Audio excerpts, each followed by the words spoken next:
here. The party Hello. can begin. I have arrived. I'm Johnny Cash. Honestly, being able to get your voice that low is impressive. He's just a smooth guy, that Johnny Cash, you know? Yeah.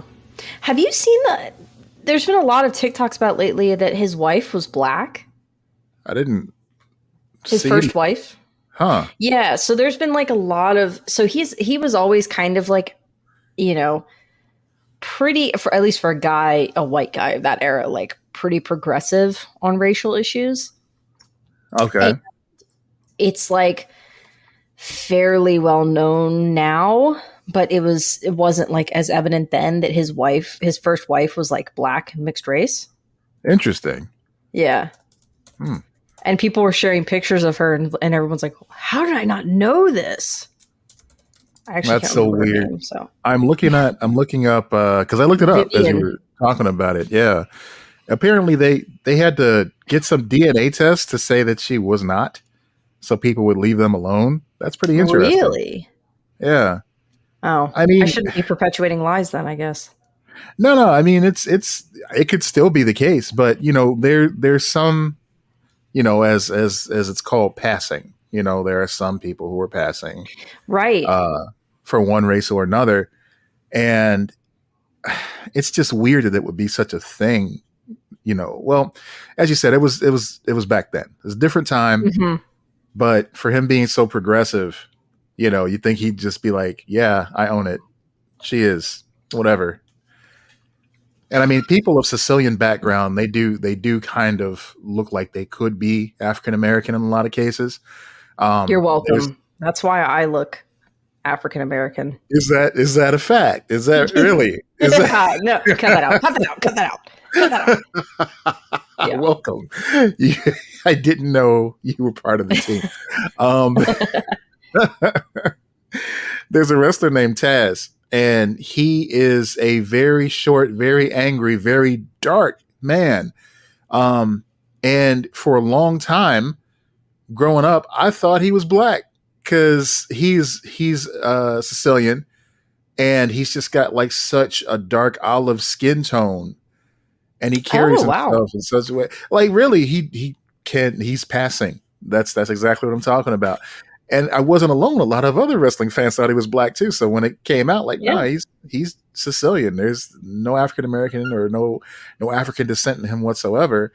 People were surprised, and you know, I guess you just move on, whatever. But yeah. Yeah. So like I'm literally like reading that the KKK burned crosses on their lawn, and both Vivian and Johnny Cash received hate mail and death threats. So, Wow. Yeah. Yeah. The KKK was like after them, Who was in that which is movie? crazy. Passing. There was a movie called Passing that came out a couple years ago.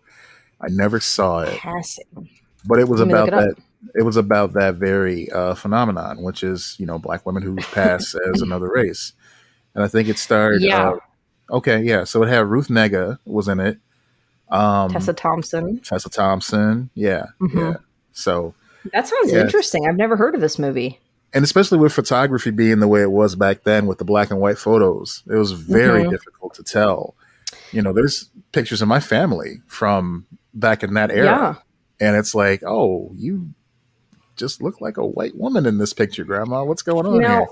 I don't know what this is. This film was this filmed in black and white? Passing? Because yes, I think so. because I feel like that is something they really should do for a film like that, but it's hard to market. Oh, it looks like a trailer. It is. Yeah, I think it was. It's a Netflix movie, so I have no excuse not to watch this now. So, all right, Yeah. that's my homework for this evening, folks. And by the way, welcome everyone to Lex and Matt's Excellent Adventure. Good Yeah. evening, ladies and gentlemen. It is 7:30 in the PM. We're going to go over to the weather for one moment before we get to your news this evening. Take it away, Susan. You know,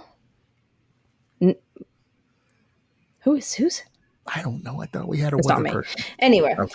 it's Friday night. We never record on Friday nights. I don't know if we've ever recorded on a Friday night, but I think- I felt like shit this Ah, week. So well, no, I understand. You know, when we recorded on Friday, well, at least it was a Friday type of vibe, I believe, was Mhm. for the Nerdfest when it was remote. Oh yes, yeah, Yeah, for sure. when we did our man, that was some technical know how that I had back then that I no longer possess. I don't know how I made that work with 3 cameras and 3 microphones for an hour long special. It was a lot of fun though. Yeah, you did a good job because Thanks. I did not. I don't know any of the technical stuff on this show. I plug in my microphone and I show up and I perform. You're welcome. Well, that's the dream. I mean, really, you know, Yeah, we are actively searching for a producer who is willing to do this for a nominal fee. And by a nominal fee, I mean a bag of Twizzlers and, you know, maybe some loose change from the junk drawer, yeah. aka That's about how much we have to offer. So pretty much. I will give a bounty. I will offer the entirety as it stands now of our Patreon if someone wants to produce and release this show in a timely fashion. And all the involvement it takes from Lex and I is just to plug in microphones and send you the audio. That's it. yeah, Now, you don't know how I'd much be that fine is with that. because we don't make that information public to a lot No, like a lot of folks do, no. because you know we're It's private people. But it's a game of, a suitcase on Deal or No Deal. there you What are you go. gonna get? Is it 1 penny? Is it $1 million? It's not $1 million. Don't think it's $1 million. It is not. Yeah, don't, you're not going to make a livelihood off of this, but it could be some nice pocket change to have some fun Yeah, on the weekend. You know. yeah. But would the person be consistent if we did Yeah. not pay them all the time? That's a risk. That's a No, risk we would they're take. going to get steady pay and by the Patreon, and the incentive is that they want to retain those same Patreon members to continue to get. Make the Patreon grow so that they can Ex- keep making money off of the Patreon. there are Run our social incentives and media bonuses. too. Yeah, and this is only a temporary agreement, of course. You know, once we become more established in the podcast world, we can pay someone a regular fee and make it a real actual career for someone as well as ourselves. That would be the ideal outcome of that. Oh You yeah, know, absolutely. You yeah, get in yeah. with us, you're going up to the top, baby. On the ground floor, we need a Steven. That's what it is. We need a Steven. Yeah, I think he left the network Did he? Ooh, recently. God. I don't think it was like a bad thing. I think he just wanted to do different stuff. Yeah, I can imagine. Yeah. But he's always going to be Steven. Steven! I haven't listened to right. that show in forever, and I know a lot of people have turned on them, but I have such fond memories. Yes. I can't imagine why people will turn on them, but I mean, they haven't. I think that it's, from what I've gathered, some of it is, them not doing enough research, it not being as like, them not doing research themselves.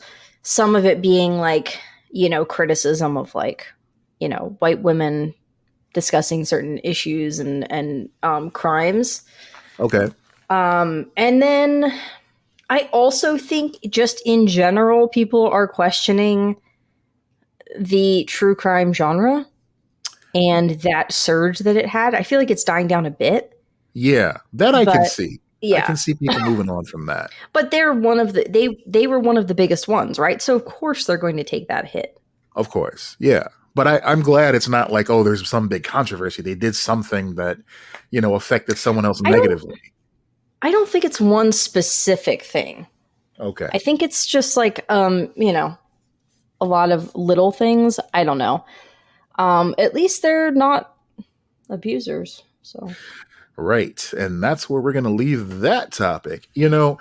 All I will say about the subject, because I don't know why or what's going on with the ladies of, My Favorite Murder, I appreciate the positive effect they've had on podcasting, how they've inspired many, pick up the hobby and really get into something substantial outside of the traditional, hey, let's sit in front of the microphone and BS for a couple hours format, because a lot of negativity comes from that. Right. So, of course, we think about the intentions of certain things and certain people, and I appreciate the fact that they come out of the gate, they try to be ethical in how they handle the research that they do and the way that they treat the parties involved. Yeah. They try to put some positivity out there with the fucking hoorays they do. Yeah. And the people that have taken that example and attempted to take up the mantle and do something not only like that, but better, that I appreciate. I appreciate the inspiration that they provided to the podcast community. Yeah, and I think you can still be like a morally good person and be into true crime stuff, but you just have to, proceed with the like the caution of respecting that these were people, that they have families and friends who many times are still living and are still here and deserve, respect, and that the person who, lost their life or even almost lost their life in those situations where it's like, people got away and they survived it.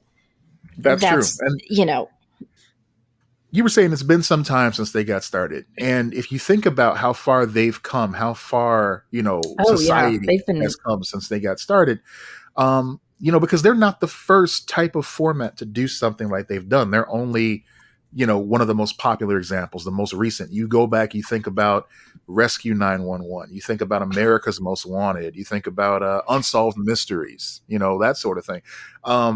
Just True TV in general, how they have those shows where people are, trying to solve cold cases. I mean, the show right there. Holy shit. Apparently just what comes up is like, it says podcast salary $15 million. Ooh. And that they've been around since 2016. Now you gotta take that with a grain of salt too, because a lot of celebrities, it's like net worth, yeah. Yeah, a lot of celebrities they'll talk about the Know Your Worth net worth websites and stuff like that, and they'll be like, "Man, I sure wish I had that much money, and I haven't ever seen that much money at one time in my life, so I don't know what this website's talking about." So, yeah, I was watching one of those roundtables that they put on YouTube, the Hollywood Reporter. The actors roundtables and stuff like that. There was one that had comedians, and one of them was Jim Carrey. And famously, he had a salary demand during the height of his career for $2 million a picture. And he debunked that on that show. He was like, there was a lot of discussion about how much money I was making, how much I was asking for. Let me tell you, a lot of that was just straight up bullshit. I'm like, wow, because, that was pretty much just like a known factor. You want Jim Carrey, you got to pay him $2 million. And apparently that wasn't the case. So. Yeah, I do think it's inflated. I mean, listen, either way, it is a lot more money than we have ever seen. A lot of like the average person, meaning, has ever seen. Yeah. But I also think like when they're discussing, fair pay and everything like that, there are so many people that take a bite out of the earnings. It's not like, it is a different type of job. It's not like our job where, we're getting taxes taken out. So you have your federal and your state, and then your, your health insurance comes out of that or whatever. Like they have that, they have federal, they have state tax, and then they have, this is my manager, this is my publicist. Right. Right. They have all of these other people that take a cut from their stuff. Right. And like, you have to factor that in. That's very true. A lot of that was being discussed during this, recent bout of strikes that we've got news on that, by the way. A lot of discussion was had about, all these amazing royalty checks that these writers and actors are getting. And stuff. But yeah, they still have to pay their representation, the people that negotiated these contracts, so there's still a lot going out the door. And when it comes to yeah. And listen, if you get lucky and you're one of those top percent people, or maybe even not top percent people, maybe you're a middle of the road person. I'm trying to think who's a good example of middle of the road person. Tom Welling. Tom Welling is not a top echelon, actor. He's not like an A-lister, but he more than likely made enough money on Smallville to, if he's smart, to last him for the rest of his life. You I know? hope so. I hope so. But the fact that he's doing the convention circuit says otherwise, you know? Yeah. Well, he's got 2 kids. As soon as you start Yeah. adding kids into your life, When you add kids in that the mix, money's going to dwindle real fucking quick. that money drastically goes down. So you only have a Yeah. 33 and third percent chance of actually being successful. Okay, I'm sorry. Yeah. Yeah. So that's all to say. I don't even know how to fucking sum that up. We just went all kind of different directions I don't there. know. We're very Yeah, we are. tangential. It's Friday night. You know, it's been a long week at work. You got, shot up, and I, shouldn't, just leave that hanging there. You got the boosters. So Yeah, I got both boosters at once. Don't do that. Get she's them, double but get boosted, them y'all. separately. That's right. I did the same thing last year and I was fine. I did it this year and I was not fine. Now I haven't had a chance to So, get mine yet, but I remember last year I went through basically like a couple days off because I was feeling so rotten. Um, I you worked know, through it, but I didn't feel good. good news, bad news. A lot of people apparently are getting their boosters and their flu shot this year because everyone wants to be around family. Everybody's being extra cautious. I shouldn't say everybody, but a lot of folks seem to be.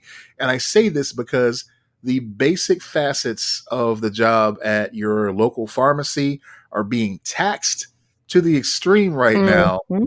because these people are trying to organize getting these shots to the public. So if you're wondering why your We, yeah. pharmacist and everybody is taking a little bit longer getting you your prescriptions, or maybe they weren't mailed to you in a timely fashion like they used to be, that's why. So try to be a little bit more patient, folks. But that's literally what's going on. A lot of Yeah. folks are rushing to get these shots right now. Yeah, it took us like an hour. We were at Walgreens and it took us a good hour waiting and everything. Once we got the shots, it was quick, obviously, but Hmm, we hmm. waited around for a while. Well, I'm glad that a lot of folks are doing that because that means that these fear mongering tactics and these incredibly outspoken individuals that are trying to say, "Oh yeah, it's all hooey," and yeah, that's still not working. So keep up the No. good fight, everybody. Let's get through this together as Americans, as human citizens, as just Yeah. ethical, And empathetic people. yeah, and like the numbers are worse right now, so like that we are going on a trip next week, so we decided like let's get it beforehand. Let's prepare for that. I'm nervous about flying, but Yeah, smart thinking. yeah. Um, yeah, my brother's going on a trip too. Actually, he's going overseas. So Oh yeah, shit, where's he going? he's going to the UK. He's very excited. That sounds fun. Yeah, first time over there. I'm jealous, man. I wanted to go, Yeah, I want to but go too. yeah, he's going. He's accompanying my aunt to an art exhibit that she's being featured in. So Oh my god, that's awesome. I yeah, love yeah, her art. yeah. Me too. Me too. And one of the things they're gonna do on the trip, which I'm like, she just casually threw out there too. She goes, "Oh yeah, one of the people I knew from college. Well, she apparently married the conductor of the London Philharmonic. Oh my god, that's Yeah, yeah. awesome. His name's like Rattle or something like that. It's crazy. I'm Hmm. like, wow, it's nuts, just out of the blue like that. So, oh yeah, sure, go ahead, have your fun. Uh, Has your aunt, like, has she had work featured a lot in, is this like, you know, and I say this as a person who, like, you know, wants to be wants to continue making art again, but like it's hard mhm. sometimes, and she's older, so like is she kind of like finding it now, like after years of working at it, or has she always been, pretty successful at it? Well, varying degrees of success. I mean, her work's Yeah. been featured all over the country. She's always used different types of mediums and stuff like Mhm. that. So, for those that aren't aware, my aunt's name is Phoebe Tree. You can definitely look it up, and you'll find her artwork right away. It is incredibly striking and unique. And what's great about it is she goes through phases. She goes through eras with her artwork where she takes different mediums and uses them. Around the time that Dee and I got married, she was in this phase where she was taking found objects and she was repurposing them. So at one point, like she found a lot of the action figures that Mike and I had growing up, and Hmm. she like deconstructed them and turned them into like this very intricate puzzle work of different art and stuff. And then she would paint them all one color. It was her red era, I think. And it just, everything looks so incredible. But it's weird to me because looking at it, I'm like, isn't that the head from my Superman action figure? I swear I recognize that. Is she on your mom's side or Oh, she's my your dad's dad's side? sister. Yeah, Dad's sister. yeah. Okay, that's cool. She's the eldest kid out of five on that side. So she's always been creative in as much as she was always trying to find stuff for my dad and his sisters to do. They used to have like roller derbies in the basement growing up on the south Hmm. side of Chicago. And they used to get in a lot of trouble. But I mean, they were trailblazers too. They were the first black kids at the school that they went to. And, it's still weird to think about how people of the generation before me are the first black people to do things in like, a Hmm. post segregation country. Yeah. It. Yeah. I mean, it You know, reminds you that it's not that far back. You know. exactly. Exactly. So I fully support this trip because, Mike's an artist too. Mike does amazing art. He Hmm. did the artwork that I shared recently in the Discord for Yeah. Peter's Porch Farms, the little, uh, fake farm, Yeah. fake branding that I have for like the hot sauce that I'm passing out this year. So, I think it's going to be great for him to be exposed to all this different type of art. The guy that Yeah. did That's a the wonderful experience. absolutely Jeff Darrow, he's an artist that worked on the Matrix movies with the Wachowskis. He's also from Chicago. Um, he really didn't come into his own until he started going around the world and just seeing different artists and how they, drew their inspiration and that sort of Hmm. thing.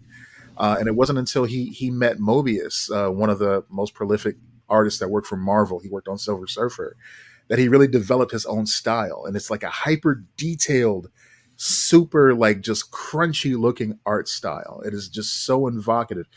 And well, yeah, he did all the storyboards for the Matrix movies. They tried to get him to do a poster for the John Wick sequel. I think it was like the third one, but it was way too detailed for them to reproduce, so it never got released. That's Somebody, really funny. yeah, totally. So somebody finally bought it in an auction, and it's online everywhere. But yeah, man, he just really came into his own. So I'm excited to see what happens with my brother's art when he comes back and he gets that inspiration from this trip. Yeah. It's always good to kind of look outside of your window and see what else is going on in the world. So Yeah. And your brother's my age, right? yeah, Roughly. Yeah. So and I try to remind myself of this too. Like in the larger sense, we're still so young.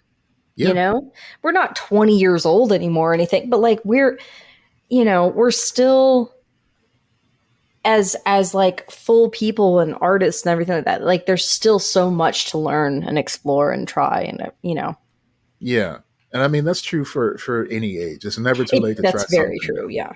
You know, yeah, you can really get down on yourself when you see like someone like substantially younger than you getting so much success so early on in life. But you got to remember that's just a stop on their journey too. I mean, sometimes it can be a Right. curse to be so successful so early because you've peaked.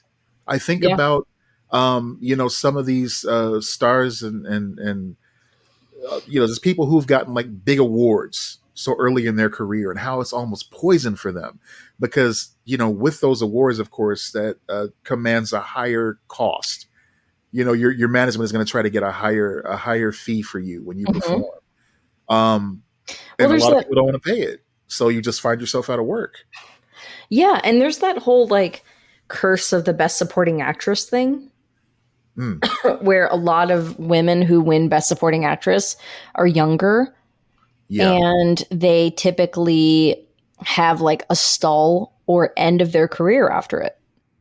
Oh And I man. think that's because I like I think it's because like it's a lot of exposure really early and then it's kind of like sexism of like, oh well, you're over 25 now, so we're done with you. Um I think shit like that messes with it too. But yeah, it's getting that success in the young, like you said, it can also hurt you. Yeah. Jamie Lee Curtis better be careful. So it's all Yeah, downhill. It's all downhill from here. for sure. She knows it. She knows it. Days are numbered. Oh man. So, I often think about like I don't know why. Well, of course it's this time of year. But I think about how unnecessarily complicated the Halloween franchise is. Like Yes, I Halloween agree. H2O is a celebration of 20 years of Halloween, but it's not canon to the overall story they're telling now. How does that? What, it wasn't Halloween H2O just like a direct sequel and then that's it? Or was it a direct sequel to the second one? I don't know. I I'm don't looking it know. up. I'm looking it up. Halloween as a franchise is like a branching multiverse of storylines. I hope they never try to like scratch that itch and we get like across the Halloween verse or something like that with like different versions of Jamie Lee Curtis. Sometimes it's her brother, sometimes it's just some guy. Michael It Myers is should back. it should have been like the first one and then Halloween H2O. Like Halloween H2O ended really well. Did it? And like yeah, have you seen Halloween H2O? I don't remember. I've seen so many of those motherfuckers. I don't remember. Okay, so if you he is her brother Okay. in the canon of Halloween show. It is a direct sequel. I just verified. I thought it was, but it wasn't 100%. It's a direct sequel to Halloween 2. So the Okay. only John Carpenter movies, and remember John Carpenter didn't want to make sequels that were Michael Myers. So he did Yeah. Halloween 2 as kind of like the ending. So they come back 20 years later, Halloween H2O, and I really wish they would have just stopped here because it's Laurie Strode dealing with like post-traumatic stress disorder and all the stuff that they tried to rehash in the new sequels, and I don't understand why they bothered to do that. And the movie literally ends. I mean, does anyone care about spoilers? At this point, this movie is Yeah, it's also well 20 years old. past. Yeah, we're So past the threshold. Laurie chops Michael Myers' head off. Like with an axe. It's it. That's it. It's done. She fucking wins. She kills him. Okay, now watch this It's juxtaposition. badass. Check this out. I wish they would do something like this with the Saw franchise, right?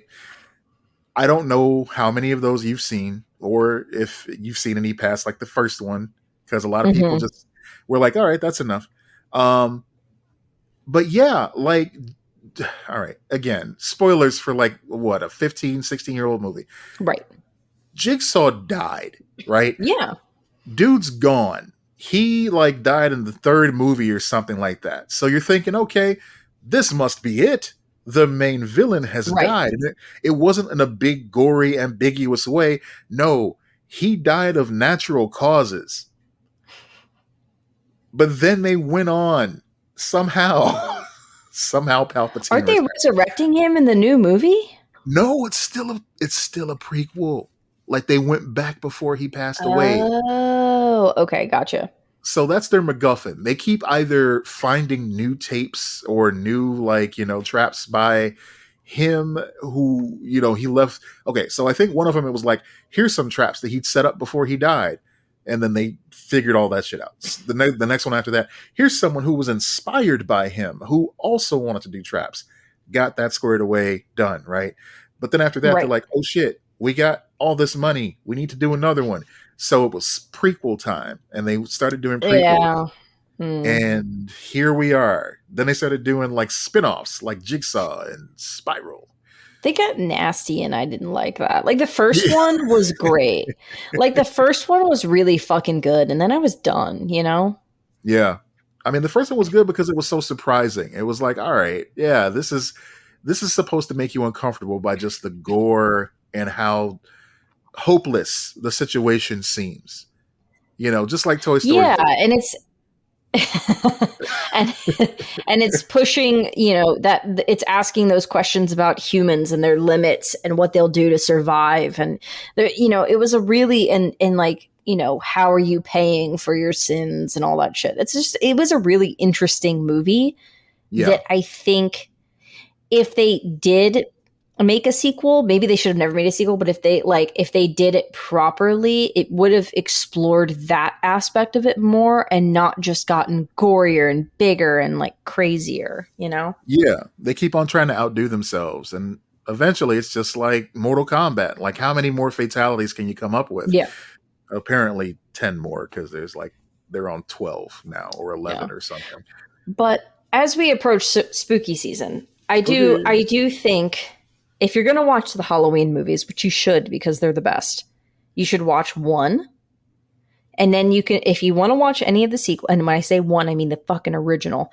And if you want to watch any of the sequels, you can do the trinity of 1, 2, and Halloween H2O, and you're good. You're good. Like, everything else can be ignored. That, in my mind, is the trilogy. That's a good suggestion. That's a good suggestion. Do you have movies you watch every year for Halloween? Not really.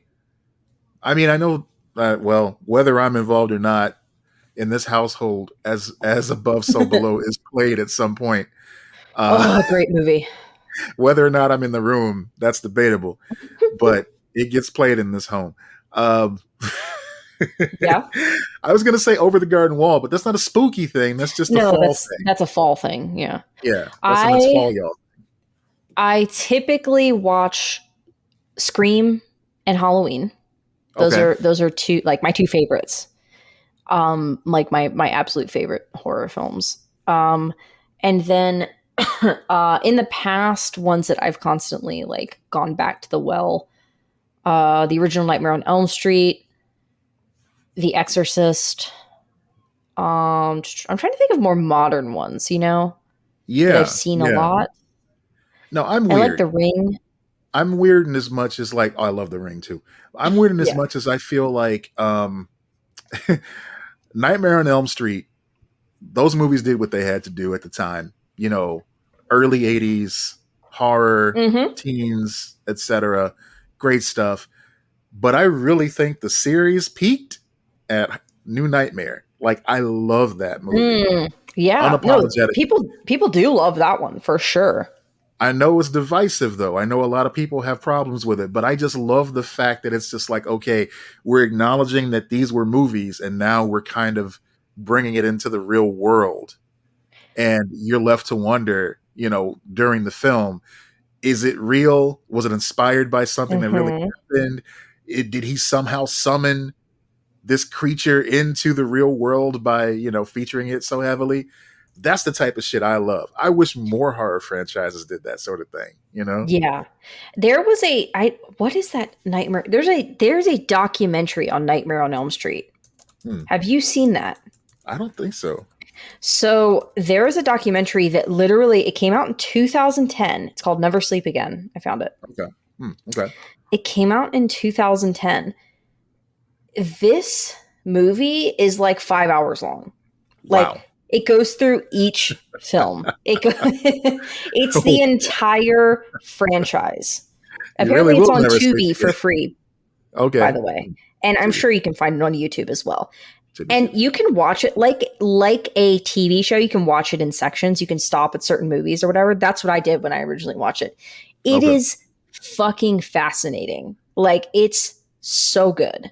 It's such a fun deep dive. You can throw it on in the background while you're working or something too. I actually kind of want to watch it again.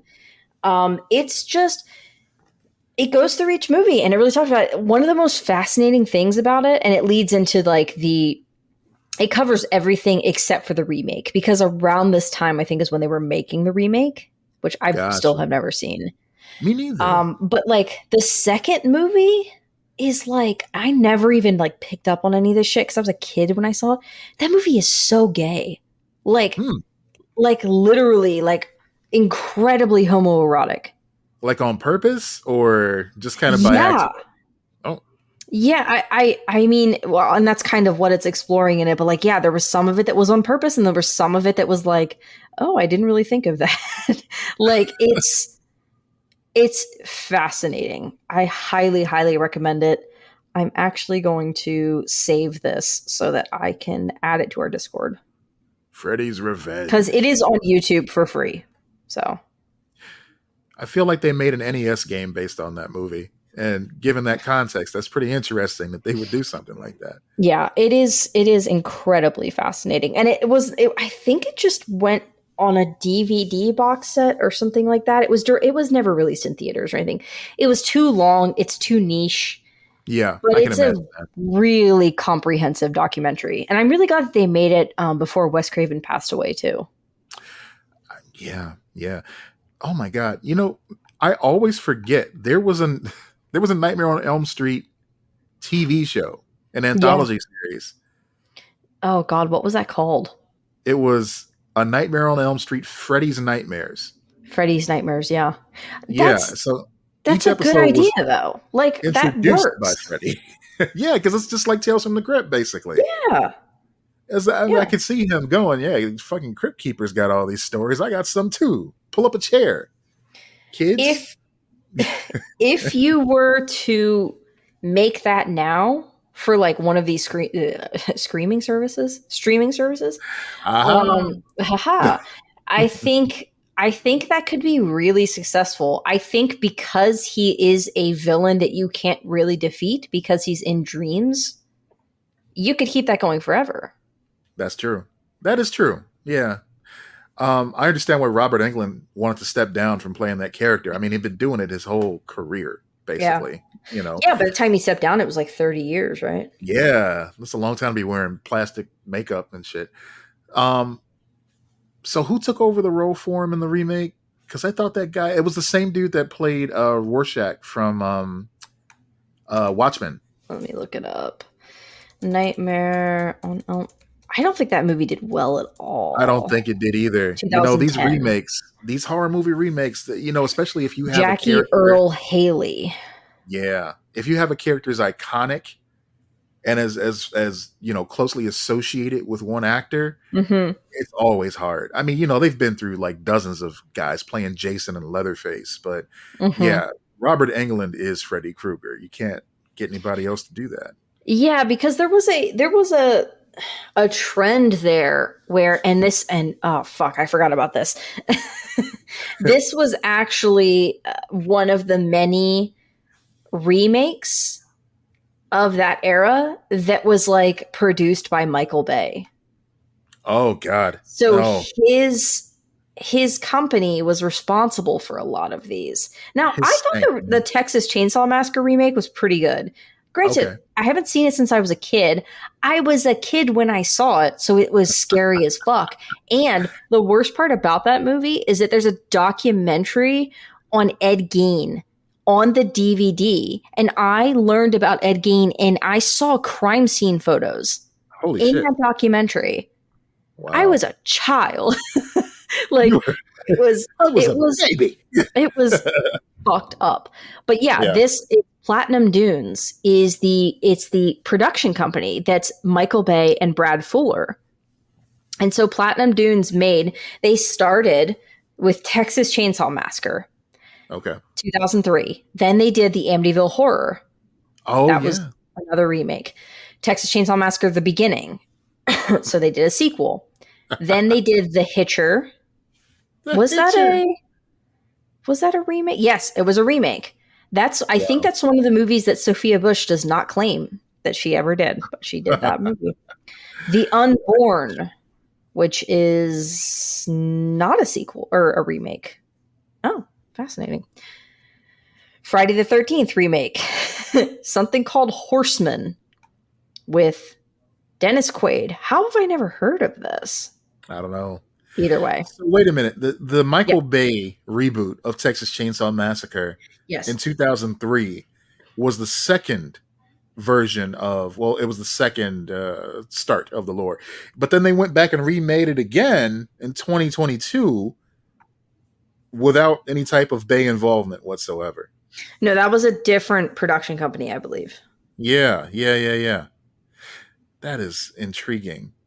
And now a video game just came out for the franchise as well. Yeah. But I will say, as much as this company has made a lot of questionable movies, and they also gave us The Purge, so you're Okay. welcome, I guess.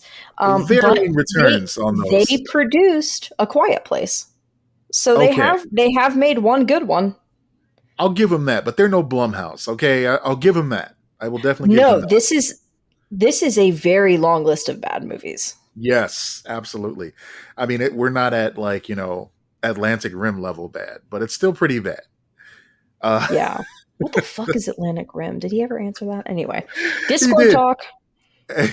Atlantic Rim. I'll give you this. Atlantic Is Rim it a porno?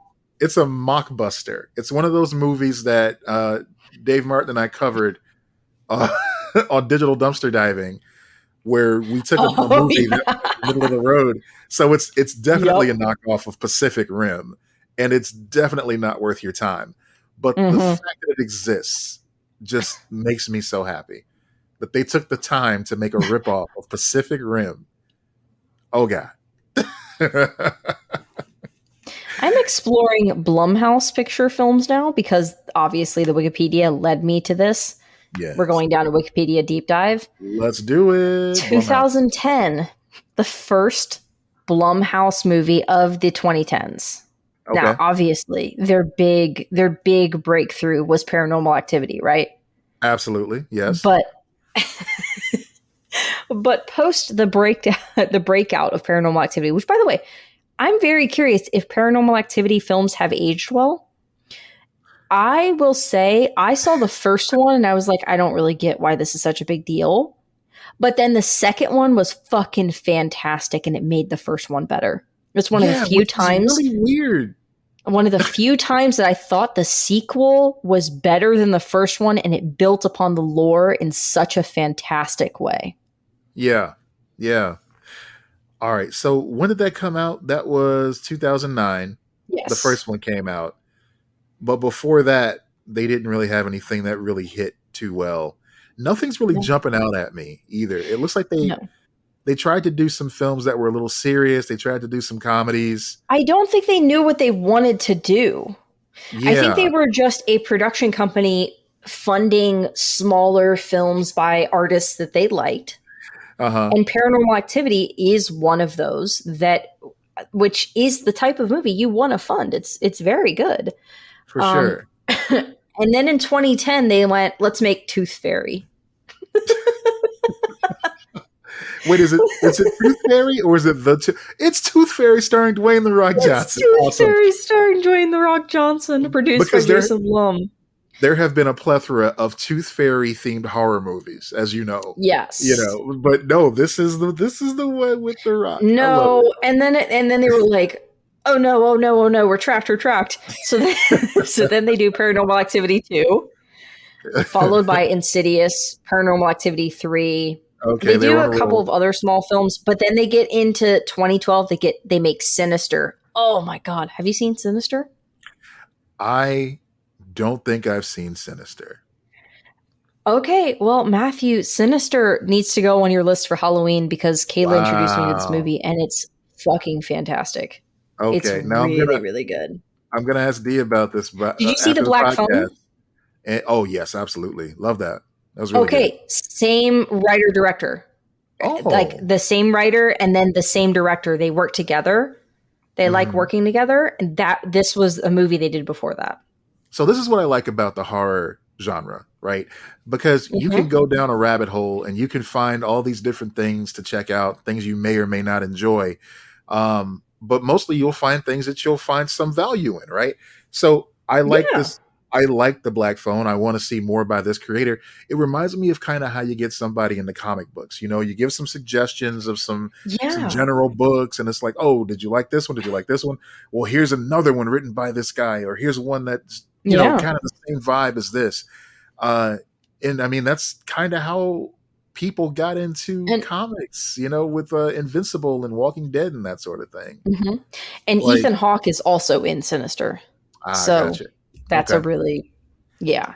Ethan Hawke, man, he was Yeah. on the. Oh God, I don't want to ruin it for anybody. No, I'm not, I'm going to keep that to myself for a couple of weeks, but it will come back again.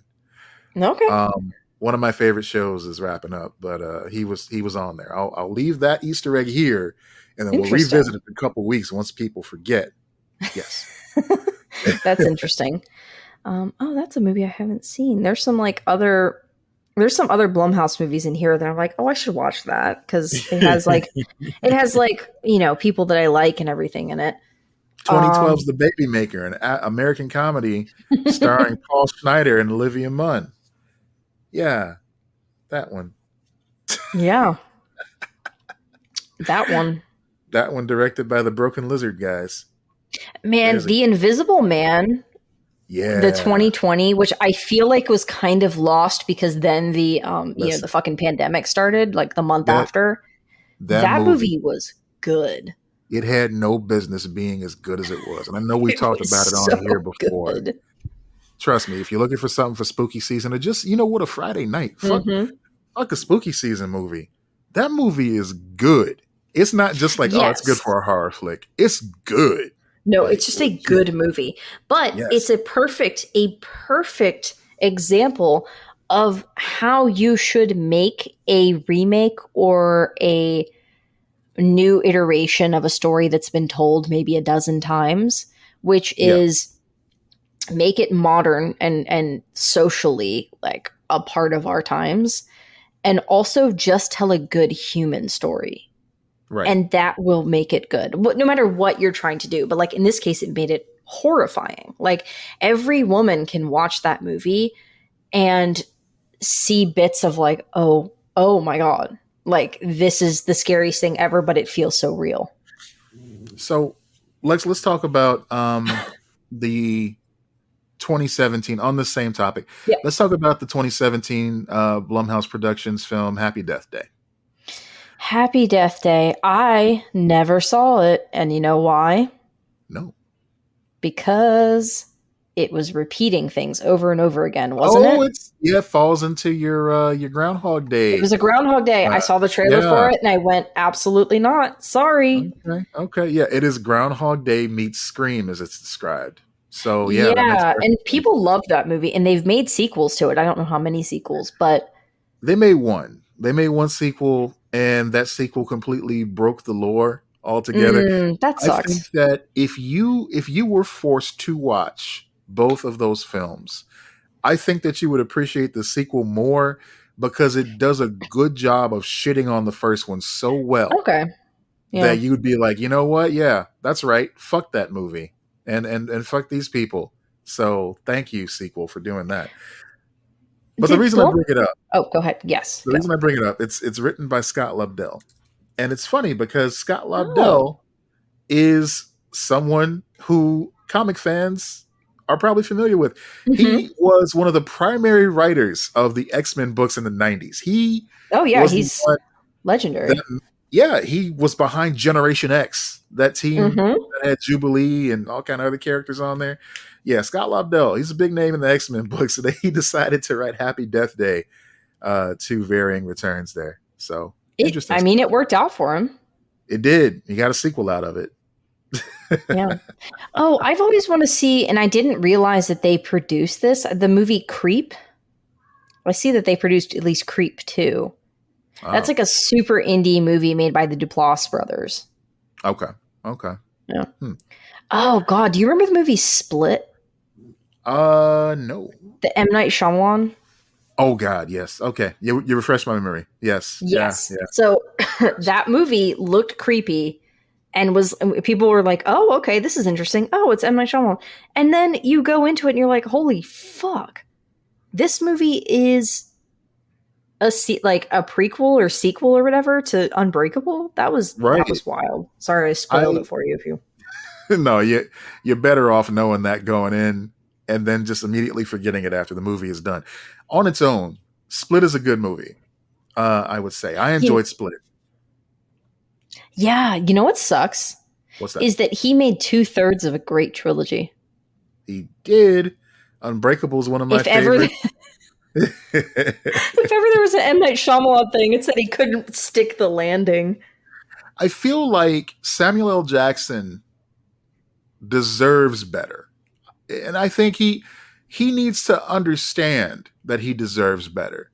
I'm sure he's a man that commands respect, person to person. I'm sure that people value his time, but I need him to sometimes say no to projects because he's been involved in some real stinkers where it's like, yeah, I'm riding with it because my man Sam Jackson's in it, but outside of that, there's no value in this at all. I think that he wants a paycheck. Yeah. Absolutely. Absolutely. And I respect that. I respect that too. I feel like he's got enough money at this point to be like, look, I owe my fans better than what you're putting out here, man. Let's give that another pass. Let's just, that's take so fair. That's so unbelievably fair. But man. Yeah. It's weird because they're children talking, right? So I hear children on my headphones right now. And I don't know if it's coming from my end or your end.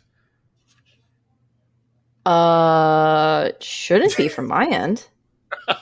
It shouldn't be from my end either. Kayla's and here we watching, are talking about horror movies. Kayla's watching Catfish in the other room, so God, I hope there's not children involved with that. Although, let's be honest, it would be really funny to be catfished by a child. It would be very funny. But speaking of horror-themed projects, apparently, now that the writer's strike is over, they're talking about rebooting The Office. Possibly controversial statement. I think that's fine. Why? It makes sense. To come so hard. I'm sorry. I was like, why? No, I understand that everyone is like, why would you do that? It makes sense because it's just a generic concept. It is. What makes it good is the character development and the writing and the proper cast. So to me, I'm like, as long as they don't make it with the same characters or versions of the same characters, it will be fine. So this kind of comes up every so often in our conversations. And I think it's another example of why these studios need to understand the difference between a reboot, a revival, and a remake. Oh, agreed. Continue. A reboot, you're taking the basic premise of it and you're kind of just putting it in motion and letting it go where it goes. So the U.S. Office in and of itself was a reboot that started out like a remake. Because in that first season, they used the same scripts as the UK version, which of course was going to run out eventually because back then... I thought that was just the pilot was a remake and then everything from there was different. There were some episodes in the first season that pulled directly from the UK scripts. Gotcha. Outside of just the pilot. But that was the problem. The UK shows usually have 6 or 7 episodes in a series, whereas at that point, US shows were still doing 22 episode seasons. So they had to pad it out. The first season of The Office was only a few episodes, but the second season they got the full pickup, they got the 22. Anyway, that's a reboot. What they did right there.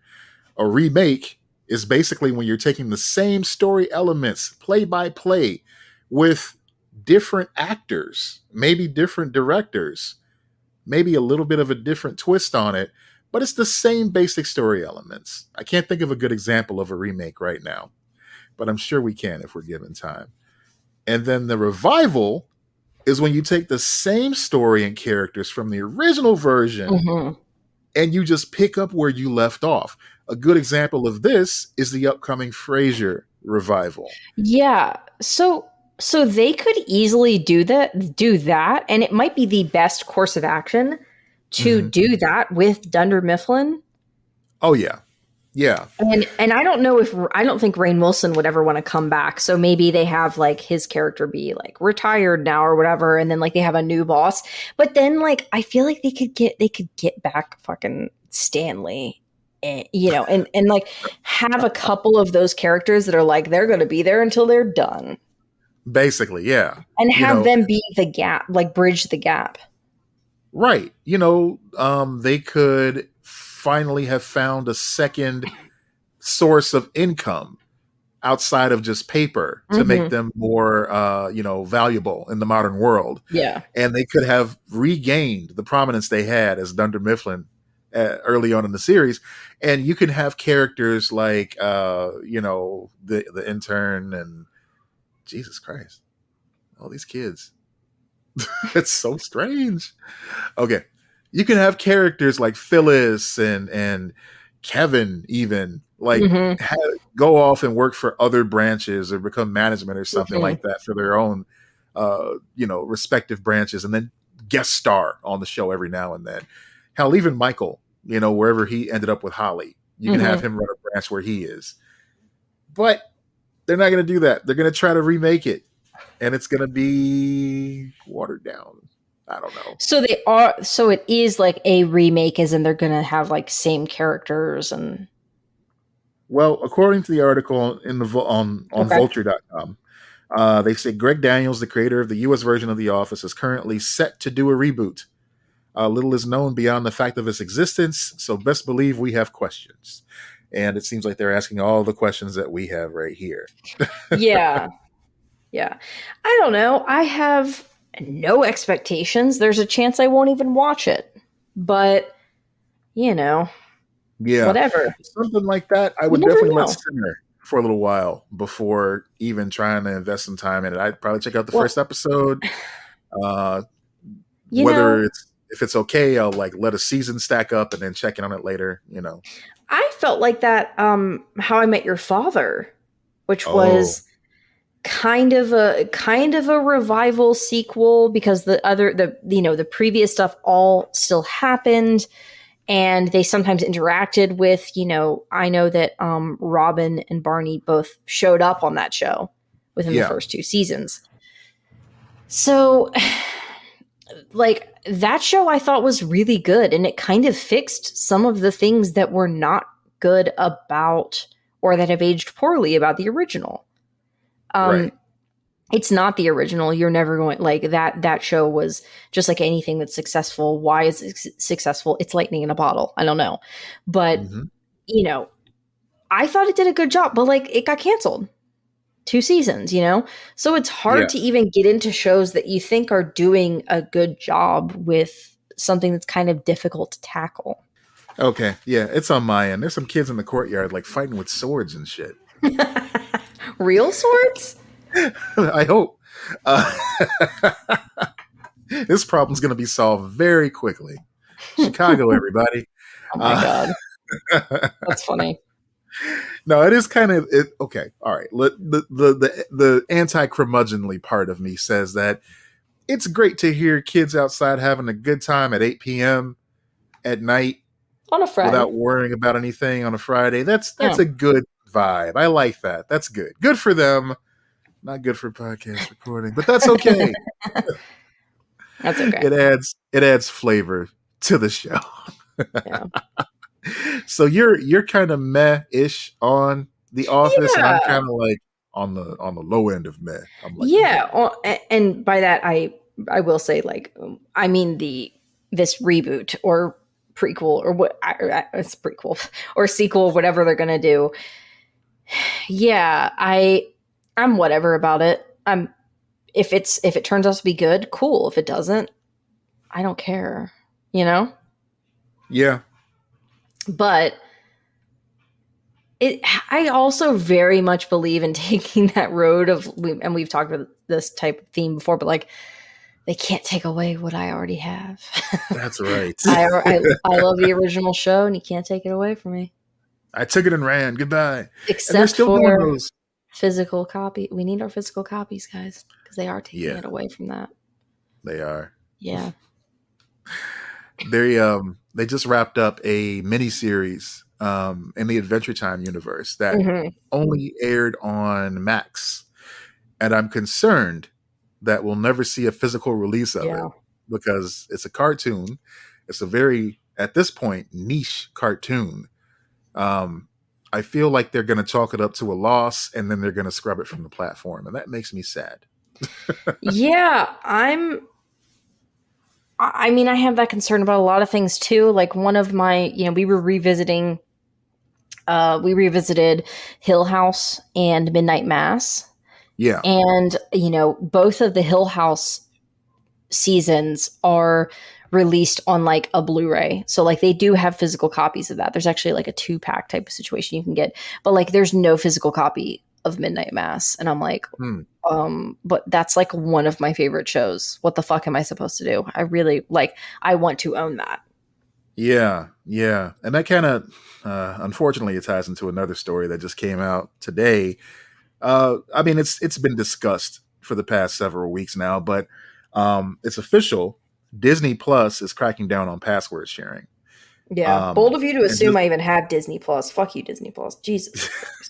and just like Netflix did, they're testing it out in another country before bringing Hmm. it here. So Canada, unfortunately, November 1st is when this goes into effect. They will only allow people on the plan to use the access in the same household, like Mm. physically the same household. I don't know how that's going to be addressed with like the mobile app and stuff like that. It makes no sense to me, but I'm sure they have some way of making sure you're not. Oh, it's unfortunately I taking $10 from Disney. Oh no. I saw someone go, "What about children of divorce?" And I was like, "What about them?" Yeah. Ooh, Yeah. that's Yeah. ooh. You're just making their lives even harder. So you have my permission, and Yeah. this will not hold up in a court of law. But since Mm. Disney Plus is being a butt, you have my permission to steal exactly $120 plus tax of merchandise from any Disney park in the country to make Yeah. up for the subscription fee that you're now going to have to pay to see the upcoming seasons of Mandalorian and any other project you want to watch. Yeah. My brother keeps telling me about like the Star Wars shows and stuff. And I'm like, Chris, I do not have Disney Plus. Chris, I don't. Because I don't. Um, Give me your login. I don't. And now I can't even do that. So, I didn't actually ask him for the login because I don't care. But yeah, but yeah, it's coming. So be ready for that. Hunker it is. down, get your pirate hats out of the closet, do what you got to do. There's no shame in ethical consumerism. Yeah. It's funny because I keep seeing Simpsons clips on my TikTok, and I was like, Hmm. "Oh, The Simpsons. That's a fun background show or whatever." And then I'm like, "Oh, never mind. Disney Plus." Can't watch it unless you got Disney Plus. That's Yep. right. Um, yeah, yeah. So that's happening. As I mentioned before, the WGA strike is over. This Yep. happened between episodes. The SGA AFTRA negotiations will continue on Monday. It seems like I I'm sorry, not SGA, SAG AFTRA. Yeah. It seems like those involved in the WGA aspect of the strike are incredibly pleased with the deal that they worked out, but Yeah. still immensely frustrated that it took over 140 days for them to give them the basic of agreements. Yeah. I think that it's ridiculous that it took that long, but at least they won. Yeah, I'm glad that finally worked out. And now they just need to take care of the actors, which Yeah, the fact that they're willing to work with the writers now, and now we've got people going back into the writers' room. I think that the actors will follow suit pretty quickly. so I did read today that yes, the writing rooms are reconvening Mm-hmm. this week, if not next Monday. The writers' rooms for Abbott Elementary and Yellow Thank Jackets God. have already Yes. recommenced. Yeah, as a matter of fact, the late night shows will be back on the air next Monday. I saw an ad for Jimmy Kimmel today. Who he's going to talk to, I have no Right. idea. That's the thing. They can't. They can't talk to anyone. I mean, but I'm Some sure there's people. going to be a lot of vamping. I'm sure there's going to Mm-hmm. be a lot of discussion about what's going on in politics because they've been chomping at the bit to get back out there. Stephen Mm-hmm. Colbert and Jimmy Kimmel. Yes, Yeah. I'm sure they've been just ready and waiting to take a crack at what's going on lately, especially with the Lauren Boebert stuff. Oh my God, yeah, Well, it's so funny too because people were like, "Oh, Drew Barrymore should have just waited 2 weeks or whatever," and I'm like, I think that the reason the writer strike ended was because of the Drew Barrymore stuff. Like that was one of the Really? reasons. You think that because No, they saw the backlash that Drew yes, Barrymore got, they were like, "Oh yes. shit, even Drew's getting shit." Oh People, no. yes, because someone crossed a picket line and they basically fucked them up so much. And it was the most like wholesome person. And it Mm-hmm. fucked them up so much that it made them retreat. And I think that scared the studios because that really made them go, oh, they're holding the line. Oh, they're really holding the line. And the people are behind them.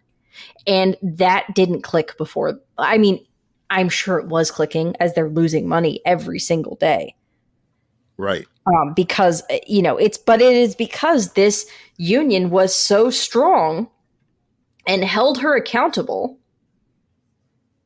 But like, because that line was crossed, it showed this is what happens when you cross the line. Yep. I think that was a very valuable lesson. It really bothered me that in all of this, it was revealed that the heads of studio hadn't even sat down with the WGA until Mm-hmm. after that point. The Bob Right. Iger and the Zaslav hadn't sat down with the negotiations. It's like they didn't even They take hadn't it set up the negotiating table. seriously. Exactly. They're just like, oh yeah, you'll figure it out. Or, we saw reports coming out stating that they were just waiting on people to run out of money Right? and just agree to whatever. Like, holy shit, man. Yeah, and Like, I think that moment of them seeing like, oh, an America's sweetheart can't even get them to cave. uh-huh. I think that fucks with people. Yeah, you're right about that. And So, and the public really shamed Drew Barrymore too. People who aren't even union, yeah. they saw the public tide shifting, changing. I think that's like something you can't really discard either. That's a really valuable thing to have the public on your side.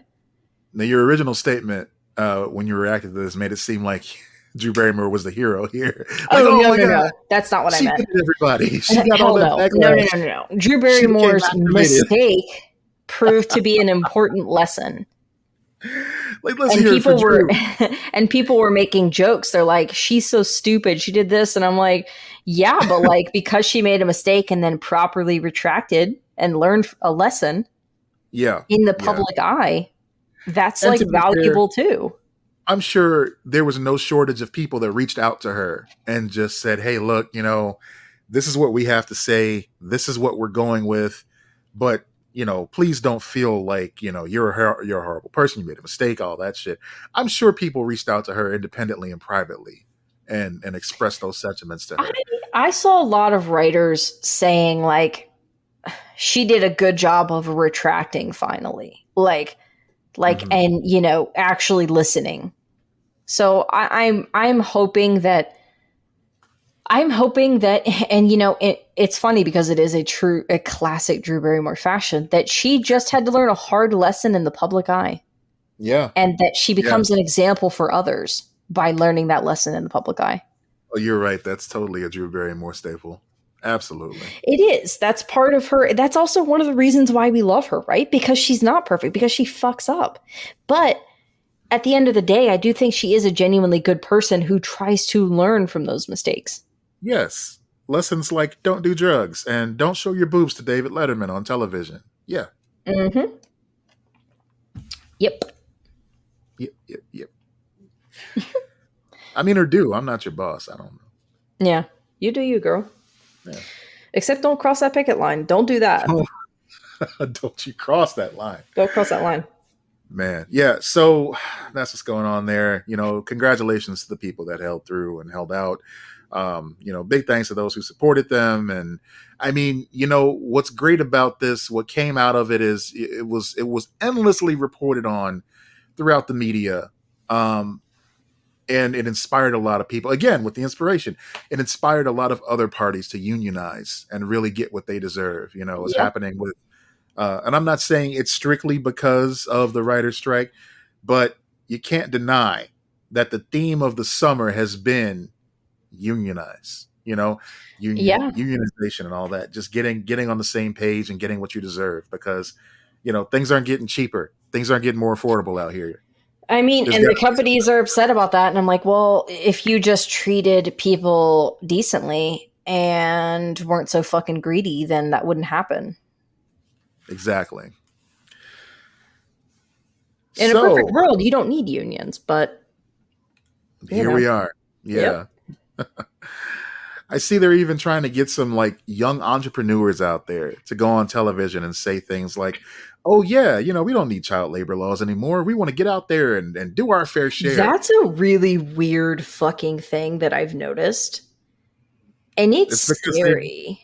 they've been groomed. This is grooming. That is grooming right Yeah. there. They've been groomed to believe that they don't deserve to be kids. That's fucked up. Yeah. Yeah. There's the rolling back of those laws, like Yeah. basically child labor laws, is because they quote unquote can't get anyone to work. No, they're just too young to know the difference. If you give a 15-year-old kid, I mean, how much an hour? Let's say $10 an hour. They've never had a job. That's so much money. So they don't know what they're worth. They don't know their worth yet. No, you're gonna give a kid $80 a day to go work. Like, that's gonna be a lot to them. And they don't have to mow any lawns. Exactly. No, that's gonna be the most money they've ever seen, and it's gonna be great. I remember how I felt when I got my first paycheck. Oh yeah. And looking back at that amount now, it's like, fuck, they got me. Yeah, absolutely. They really got me there. Yeah, for sure. Looking back now, man, oof. Yeah, they got a deal. They just tossed me a nickel and said, come back tomorrow, kid. And you were like, oh boy, I will. Then I bit it and I put it in my pocket. Oh man. So, one beloved actor from our childhood has passed away, and Is another it Abe Vigoda? got to go to the website, make sure he's okay. He's dead. He is not. He No, is yeah, gone. he's dead. Rest in peace. Sir Michael Gambon, the actor known for his role as Dumbledore in the last 6 Harry Potter films, has passed away. The other Dumbledore died. He was the other Dumbledore. Did that throw you off when you were watching the original Harry Potter? When yeah. they changed out Dumbledore? Yeah, I wasn't a Harry Potter kid. I grew to like them more as an adult after I read the books. I read the books as an adult. Weirdly. Yeah. The obligatory fuck J.K. Rowling, by the way. Continue. Yeah, of course. That is implied, but I'm glad you actually said it out loud too. Yeah, so I read those at 22 or something like that. I was like, oh shit, these are actually really good. And I got into it. I got like really into it. And then I watched the movies and I was like, these are okay. All right. Yeah. I was like, these are pretty good. But yeah, it was weird. But Yeah, I agree. But it wasn't as like, earth shattering for me as it was for some people. I know some people were like, oh my God, they could never. It wasn't a Disney's Doug situation, but. Oh God, not weird sounding Doug. No. That was some weird shit. Yeah, but this actor has passed away, 82. That's a long life, Yeah. I'm sure it must be hard for his family and friends, but he left so much of a legacy behind. And his presence will be felt for generations. For sure. Yeah, until they remake them. Until they remake them. Now, there's a new Dumbledore. They could absolutely remake the Harry Potter films. I think they're going to make them not a mini series, like a TV series. I think that's the next plan. So it's a remake, but it's going to be like a TV series. I mean, there are a lot of things they did with those first films that they could definitely do better, especially, in anime, there's a long-standing tradition of trying to, keep step with the manga that's coming out along with it. Mm-hmm. And the Harry Potter films did a good job of keeping up with the book series and kind of like concurrently going back and forth there. Yeah. I think the hard part is casting again, because that, unlike a lot of other like young adult things that were cast where it's like, oh, okay, like that was good casting, but I think that was a really great cast of kids. Yeah, I agree. I agree. And they were great actors and they did a really good job. And so I think that particularly Emma Watson as Hermione, that's going to be hard to recast. But that said, it really has been enough time. Like, I know it hasn't been that much time since the last sequel or the last film of the franchise, but the first one came out what, 2001? Yeah, ages ago. Just Right. cast It's Elijah Wood. Let Elijah Wood play Harry Potter. But it's been so, it really has been a long time. It doesn't feel Yeah, that way to us because, you know, we remember it and everything, but there are whole grown ass kids who were born after that first movie came out. right. Man, Yeah. that cast was good. They did a really good job with that cast, especially Alan Rickman. Man, may he rest in peace as well. Yeah, Holy that shit! actually might be the hardest one to recast. Yeah, a lot of people have passed And from this McGonagall. franchise. Yeah, but there's so many people were in these movies. But Hmm. some of course, they passed and they were a little bit older. But then some people were gone much too soon. Everybody was gone much too soon. But you think of Alan Rickman, like I mentioned. You think of Robbie Coltrane, who played Hagrid. He's gone too. Didn't he just die like last year? Yeah, because they they put something special for him at the base of his character on the Harry Potter ride or something like that. Hmm. That's at Universal. They Yeah. put like some flowers next to his feet or something. I thought that was very touching. Yeah. All things considered. I mean, it's still a theme park ride, but all things considered, I thought that was a nice tribute that they Yeah. did for him. Yeah, yeah. We're not ending the show there because we made that mistake last time. Uh, Toys R Us is coming back. Toys R Us is planning a brick and mortar comeback in the US. I saw this on the news today, right when I was scouring, looking for notes before, we started to record. They're setting up 24 new flagship stores. And you know where the first one's going to be, Lex? It's going to be in the Dallas Fort Worth airport. Oh shit. Is it really? Yeah, it is. That's right. In Terminal A, the world's second busiest airport. Oh. I Set don't to want to have to open go in to the November. airport. That's kind of weird. Airport? I'm Airport. not going to the airport. I'm Okay. not going to the airport. The first store shall be there. It shall open in November, just in time for those holidays. Now, you're right. It seems like this is going to be a last resort stop for single dads who are going to visit their kids for Aw. Christmas and forgot to get their kid a present. So, Yeah. shout out to those guys. We know you're trying hard, but Toys R Us in Not the hard airport enough, ain't it. clearly, though. Maybe Toys try R a Us in little the harder. airport ain't it, partner. Get you get you a bike. First of all, can you buy a bike from this Toys R Us? Will they assemble it on site for you? Can you ride that bike through the airport? Riding a bike through an airport sounds stressful but fun. An empty airport? Holy Mhm. shit. That would be so much fun. If I were a filthy rich man, Mhm. I would make that shit happen. I would inconvenience so many people, but I would have the funnest day just riding a bike through an airport terminal. Yeah, that would be fun.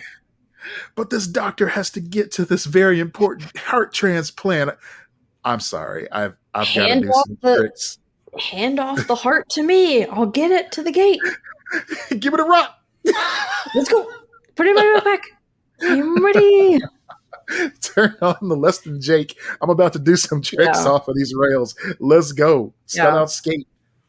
Spill out skate. Yeah, that was funny. You sent me the skate thing the other. Somebody Yeah. asked today, I saw a discussion going on, like, how come people never believe it's Tony Hawk when they see Tony Hawk?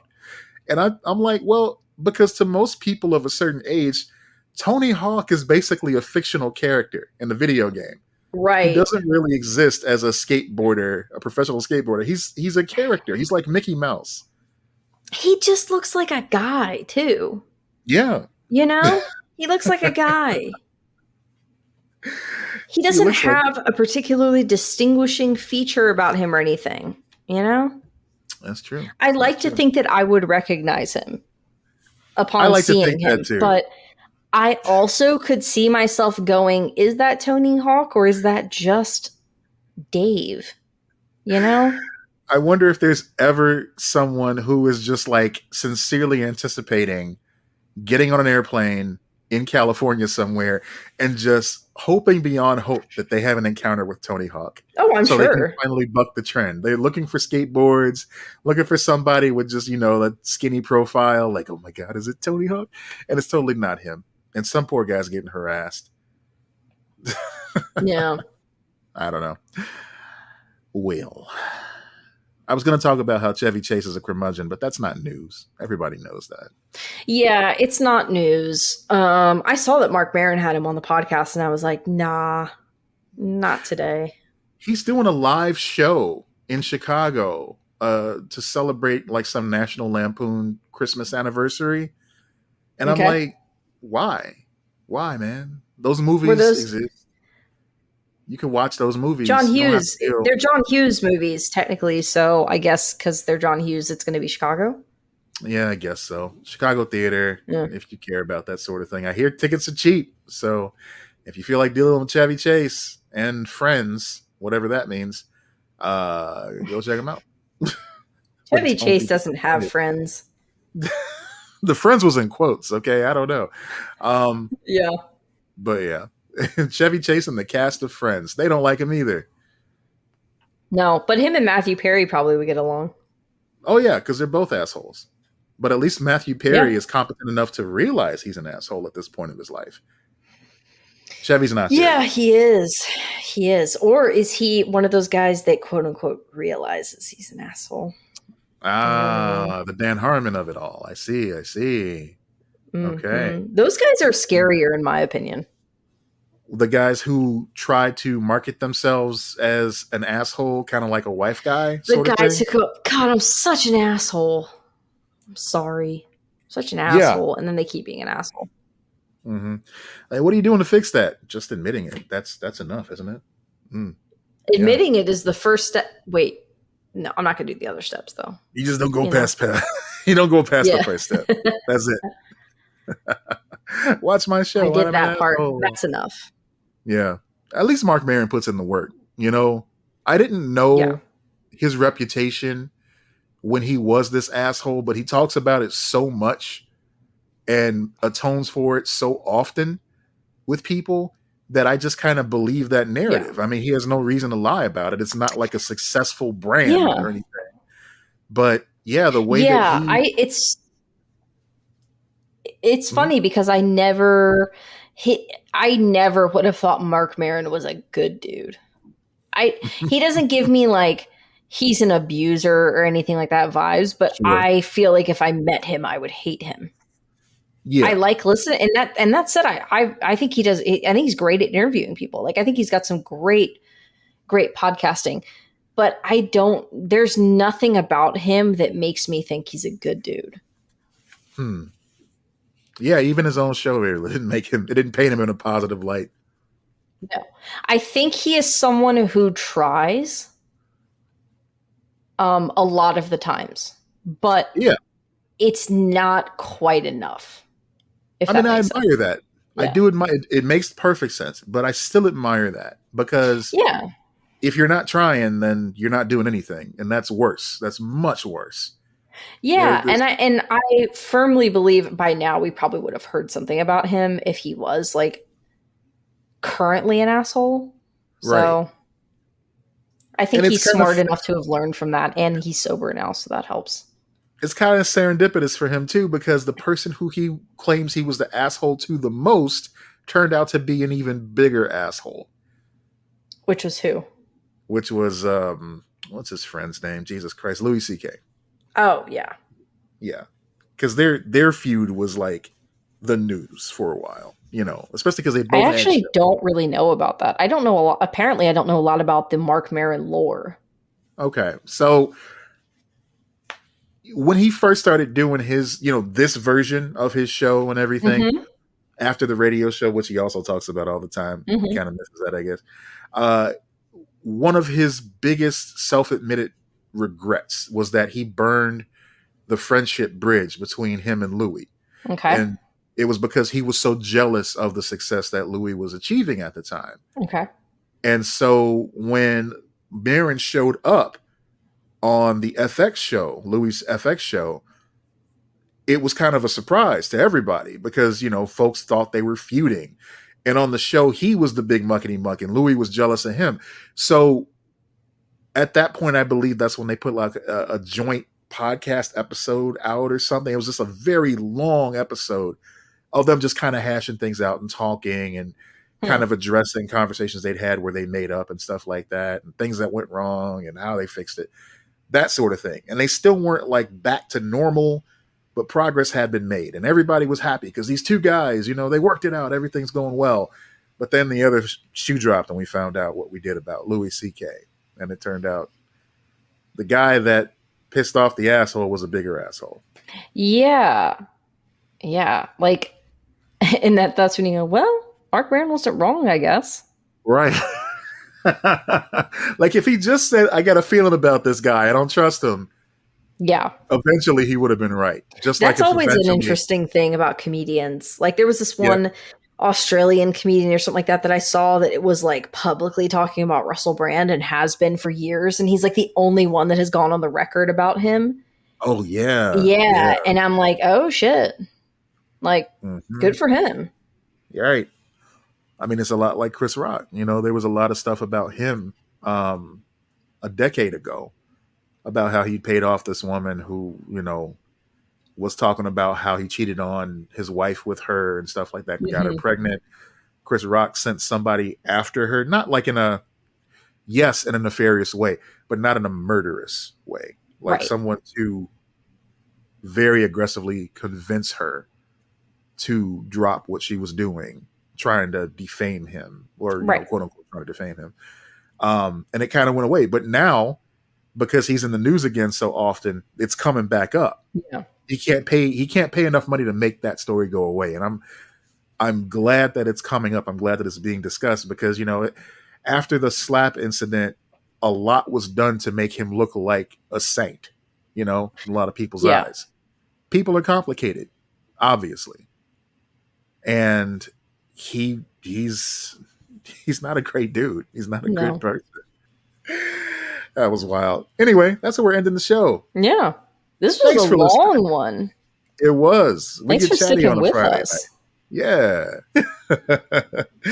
Thank you for sticking with us, folks. As always, check out patreon.com/LexandMatt if you'd like us to continue these shenanigans and you'd like to check out our Discord where we have lots of fun conversations and we talk about blockbuster movies such as Atlantic Rim. You can join in the conversation every single day over at patreon.com/LexandMatt. Yes, please become a patron. Please do it. Also, share the show, subscribe, rate, all that jazz. Tell your friends. Steal their phone, subscribe on their phone. Give us a rating on their phone. That's right. Do it. You know you want to. And on that note, I'm Matt Peters. And I'm Lex Lutz. Be excellent to each other.